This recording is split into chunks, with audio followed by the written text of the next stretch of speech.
자, 이제 추임할 뒤집기로 가겠습니다. 시장을 조금 돌려 세울 필요가 있을 것 같은데. 자, 알파경제 김종효 이사와 퍼스트 프라임 리서치 이동근 대표 함께하겠습니다. 어서 오세요. 안녕하십니까. 4019, 4020, 4000포인트 초반으로 다시 왔어요. 이 정도면은 조금 방어를 해야 되지 않을까. 많은 전문가들이 오늘 저녁에 미국의 고용지표 중요하다 얘기했는데 중요하죠. 고용지표 자체가 중요한 건 아니고 비농업부분 고용지표일 텐데 난팜 페이롤이라고 하죠. 그거하고 이제 실업률.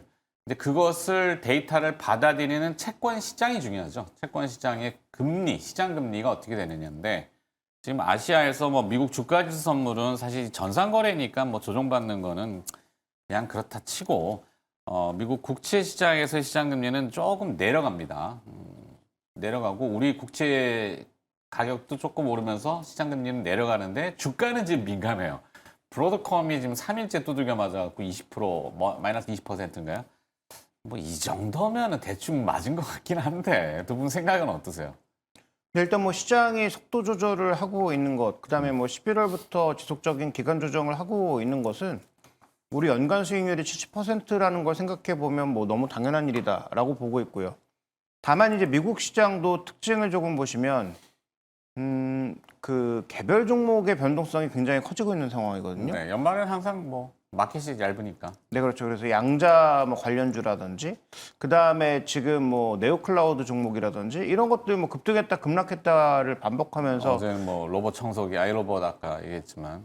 네, 그래서 일단 변동성이 좀 커지고 있는 국면이니까 우리 시장도 일단 뭐 모멘텀 타고 가고 있는 종목은 뭐 밸류를 무시하고 가니까 상관은 없을 텐데 일단 기본적으로 조금 이스페타시스 같은 종목이 앞으로도 여전히 좋아 보이는 업황이기는 하나 밸류 기준으로는 조금 부담되니까 뭔가 차익 매물을 받고 있는 것으로 보이고 그다음에 우리 시장이 이제 코스닥 시장의 민감도가 좀 커지는 것도 그러한 이유가 아닌가. 그래서 전체적으로 지금 시장의 개별 종목 변동성이 조금 더 커지고 있는 것은 분명해 보이고 저는 뭐 지수는 여기서 추가적으로 조금 더 빠진다고 하더라도 그냥 뭐 횡보 구간 정도가 아닌가. 11월 이후부터는 확실한 좀 박권 구간으로 들어가고 있는 게 아닌가 이렇게 좀 판단하고 있습니다. 네. 일단 뭐 다음 주에 크리스마스가 다가오잖아요. 뭐 그건 변동이 있을 수는 없고 산타가 오느냐 마느냐는 산타의 존재부터 따져야 되기 때문에 사실 그건 어려운 거고 이제 산타 랠리를 많이들 얘기하죠. 미국의 지금 차기 연준 의장 후보로 케빈 해싯에서 케빈 워시로 지금 바뀌잖아요. 두 분 다 이제 케빈인데 케빈 그러면 떠오르는 거는 이제 나 홀로 집에 그죠? 크리스마스 때만 틀어주는 그 영화. 맥컬리 컬킨이 연기했던 그 아이의 이름이 케빈인데 결국엔 그것이 주는 시그널은 제가 봤을 때는 월가에서는 케빈 워시를 조금 원하는 것 같아요. 케빈 해시는 너무 트럼프 대통령의 아바타니까 약간 그래도 중립성을 띌 수 있는 워시를 바라면은 나름대로 지표가 나오고 그것을 반영하는 채권 시장의 설득력, 그것도 유동성이 공급되는 현상 이런 걸로 AI 버블을 조금 누를 수 있지 않을까라는 스토리를 제가 그쪽은 그들 생각을 할 것 같긴 한데 크리스마스 앞두고는 포지션 담기가 애매하잖아요. 그러니까 북클로징 해서 챙길 건 챙기고 많이 올라간 거는 팔고 그다음에 이렇게 주머니에 돈 좀 가지고 있다가 뭔가 나오면 다시 쏘고 그죠? 우리도 그런 것 같긴 한데 어떻습니까, 이동훈 대표님? 말씀하신 대로 사실 이제 저는 항상 뭐 연말에 산타랠리 얘기를 하는데 과연 그게 이제 디스플레이가 물론 그런 해가 몇 해가 있었어요, 사실은. 연말에 이제 지수가 조금 그 강하게 작용을 했던 측면이 있었지만 대부분의 보통 이제 그 연말 흐름을 보면은 앞에서 이제 이사님 말씀하셨지만 결국은 종목들의 변동성이 좀 더 강하게 나타났던 게 연말의 흐름이었다고 뭐 제가 이제 생각을 하고요. 네. 특히 이제 지금 최근에 나타나고 있는 현상 중에서 이제 미국에서는 결국은 AI 버블 이슈가 계속해서 불거지면서 테크에서 넌테크로의 어떤 그 시장 중심이 좀 이동되는 모습이 나타나고 있거든요. 순환매라는 예, 그러니까 비근한 얘가 이제 최근에 보면은 특히 제가 주목하는 건 러셀 2000의 강세예요. 러셀 2000이 지금 최근 한 달 동안에 한 6.3% 정도 올랐는데 네. 이게 S&P 500 대비해서 3배의 수익률이거든요. 미국의 개별주 시장. 예, 그냥 사실은 이게 러셀 2000이 지금 이렇게 강세를 보이고 있다라는 거 그리고 또 하나 이제 업종을 놓고 봤을 때만 헬스케어 업종 같은 것들이 지금 굉장히 좋다라는 부분들 이런 걸 보면은 시장이 약간의 그 변화가 나타나고 있다. 근데 중요한 것은 관건은 이 변화가 이어질지 아니면 연말로 이 정도에서 끝날지 이거는 좀 더 봐야 되는 건데 저는 지금 이제 그런 생각이 들어요. 어쨌든 간에 시장이 계속해서 이 뭐 AI 버블론이 이게 맞든 틀리든 간에 그거에 대해서 불안감을 계속 시장이 가지고 있다라는 부분이고요. 그러니까 결국은 지금 우리가 얘기하는 대형 AI 기술주에서 중소형주라든가 또는 경기 민감 업종이라든가 이런 쪽으로의 좀 자금이 분산되고 있는 흐름이다. 이런 모습이 나타나고 있다라는 거고요. 최근에 보면 뭐 이제 미국장에서 이제 이런 현상이 나타나고 있는데 여기 이제 금리 인하 기조 역시 이런 쪽에 좀 더 유리하게 작용을 한다라는 거, 상대적으로 중소형주에 유리한 우호적으로 작용을 하고 있고, 과연 말씀드린 대로 그렇다면 이것이 내년 시장으로 이어질 가능성이 얼마나 크냐를 우리가 이제 지금부터 좀 확인을 해봐야 될 것 같고, 이거를 이제 우리 시장에 대입을 해보면 그렇다면 이제 우리 시장도 상대적으로 중소형주가 좀 더 강해야 되는 것이 아니냐. 물론 최근의 시장 흐름을 보면은 이제 그동안 좀 소외가 되었던 업종들, 오늘 같은 경우도 사실 뭐 화장품이라든가 또는 뭐 엔터라든가 이런 것들이 개별적으로 좀 올라와요. 시장에 비해서 굉장히 강해요. 그러니까 그런 것들이 그런데 지속성보다는 약간 일회적인 요인들로 계속해서 순환이 나타나고 있기 때문에 사실은 어떤 명확한 흐름이라고 단정 짓기는 좀 어려운 측면이 있습니다. 다만 지금 이제 뭐 계속해서 지금 얘기가 나오고 있는 것들이 상대적으로 중소형주에 대한 관심을 가져야 된다라는 부분들. 이거는 우리나라 미국이 공통적으로 나타나고 있는 게 미국장에서도 지금 내년에는 어떻게 보면은 상대적으로 기술주보다 소비재라든가 중소형주라든가 이런 쪽의 수익률이 좋을 것이다라는 그런 뭐 최근에 제가 뭐 BOFA의 전망을 봐서 그렇고 골드만삭스도 비슷한 얘기를 했고 그렇기 때문에 그런 부분에 보면은 조금의 어떤 시장의 변화 가능성은 있다. 물론 시장의 중심이 완전히 바뀐다거나 그러진 않겠지만은 일단 그런 게 있지 않습니까? 뭐 우리가 이제 시장 주도 업종이라는 것들이 올해를 놓고 봐더라도 우리 시장에서 뭐 상반기에 뭐 방산이라든가 뭐 조선이라든가 엄청나게 올랐잖아요. 근데 그 상승이 한번 꺾이니까 사실 그게 좋다는 얘기는 계속 하지만은 회복이 쉽지가 않아요. 이게 그렇다는 부분이 무슨 얘기냐면 결국은 이 주도 업종이 일단 한번 둔화가 되기 시작했을 때 뭐 업종이 어떤 펀더멘탈의 문제가 아니고 시장의 어떤 시장에서 이 부분을 딱 해석하는 것들이 아무래도 이전보다는 확실히 좀 낮아진 스탠스의 해석을 하기 때문에 그러면은 확실히 좀 이런 흐름들 자체가 바뀔 수가 있다. 그래서 저는 개인적으로 이제 연초로 넘어가는 시장에서는 저는 개인적으로는 지수보다는 역시 올해 연말부터 내년까지는 종목에 좀 더 집중해야 되는 것이 아닌가라는 것이 저의 결론입니다. 네, 다 어르신 말씀이고. 자, 그리고 이제 보통 우리 국내 증시가 가장 주목하는 기준점이 또 이 환율 아니겠습니까? 연말에 이제 매매 기준 환율, 뭐 보통 제가 마우 환율이라고 하는데 마켓 에버리지 레이쇼. 아유, 용어도 다 까먹어버렸네. 자, 연말에 이제 은행들 고시 환율을 아마 측정할 겁니다. 어떤 레벨이냐. 지금 1,470원을 계속 넘나들고 있기 때문에 이번 주 뭐 금정위, 일본의 그 BOJ 금정위가 있고 달러는 지금 약한 편이에요. 그죠? 시장 금리도 미국은 좀 내려가고. 근데도 우리 원화 가치가 절상이 안 되고 70원을 자꾸 위로 치니까 이 주식을 사야 돼? 이렇게 되는 거죠. 외국인들 입장에서는. 그러면 어째 대충 아직 나오지는 않았습니다만 연말에 고시환율을 당국은 1,450원 레벨 정도를 목표하는 것 같긴 해요. 뭐 뜻대로 될지 안 될지 모르지만 그러다 보니까 이 통화수합 어제 국민연금하고 한국은행하고 통화수합을 내년 1년 동안 더 연장한다고 하잖아요. 시그널을 보낸 거죠. 70원 넘어오면 넘어오지 마, 막 이런 거. 여기 쏟아 부어버릴 거야, 막 이런 거. 그렇게 당국이 하지는 않겠지만, 그러니까 환율을 잡아주면은 코스피 조정폭도 제한이 되잖아요, 어느 정도. 뭐 꼭 등식처럼 되는 건 아닌데 환율 전망 어떻게 하세요? 일단 핵심은 그 금정위가 금리를 올렸을 때 금융시장이 어떻게 반응하느냐가 핵심이겠죠. 네. 그래서 저는 뭐 이런 예측이 뭐 적절한지 모르겠습니다만 저는 만약에 일본이 금리를 올리는 구간에서 엔화 강세가 나타나면 저는 쏟아 부을 거라고 봅니다. 어떤 거를?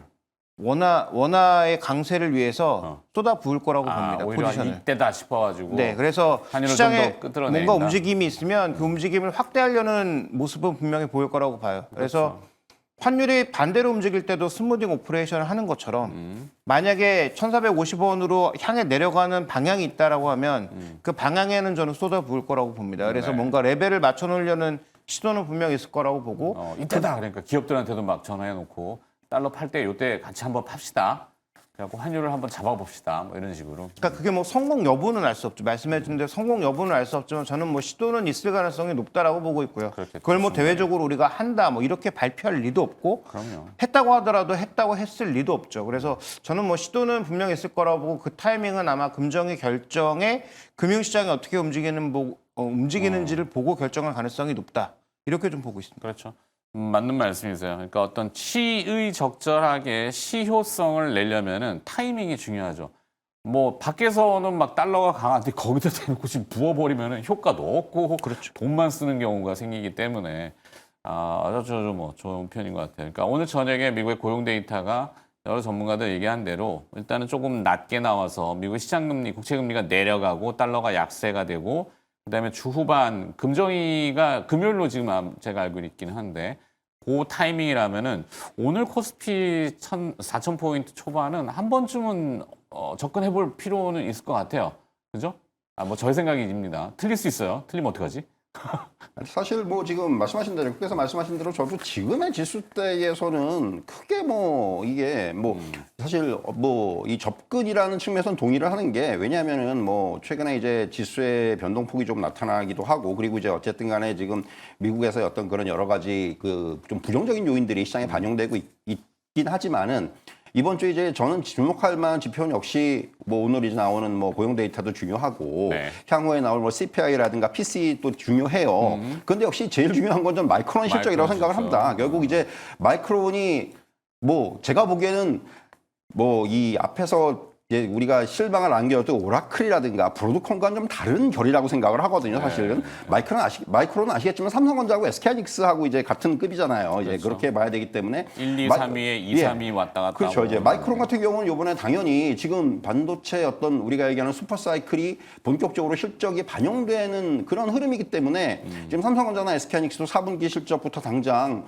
계속해서 지금 그 뭐 어떤 시장의 예상치가 상향이 되고 있는데 네. 마이크론은 마찬가지로 지금 그런 흐름이 나올 것으로 보여지고요. 결국 이것이 지금 미국 시장에서도 저는 그런 생각이 들어요. 지금 이제 어쨌든 간에 오라클이라든가 브로드컴이 좀 망쳐놓은 시장을 갖다가 조금 돌릴 수 있는 어떤 하나의 그 계기는 될 수 있다. 충분히 마이크론이. 그러니까 AI 버블론이 여기서 뭐 단기에 확실하게 뭐 이제 끝났다라고 얘기하기는 어렵지만은 계속해서 찜찜함은 남아있겠지만 어쨌든 간에 마이크론이 지금 이러한 분위기를 좀 바꿀 수 있는 그런 어떤 저는 하나의 그 신호탄은 될 수 있다고 충분히 생각을 하고요. 뭐 그런 부분들이 우리나라 시장으로 연결하자면은 분명히 지금 반도체 전반적으로 좀 약하고 그런데 저는 또 하나의 매수 기회가 될 수 있다고 생각을 해. 그러니까 실적이 좋은 거 그리고 뭐 내년 계속해서 뭐 한 2, 3년 동안 계속해서 호황이라는 부분에 대해서는 누구나 더 동의를 합니다. 네. 근데 이제 그런 부분들이 뭐 주가에 선반영이 됐느냐 안 됐느냐 이제 그런 걸 놓고의 지금 문제고 타이밍의 문제인 거고 결국은 그런 부분들을 종합적으로 우리가 판단해 봤을 때는 이렇게 지금 앵커께서 말씀하신 대로 오늘 정도의 자리에서는 저는 뭐 충분히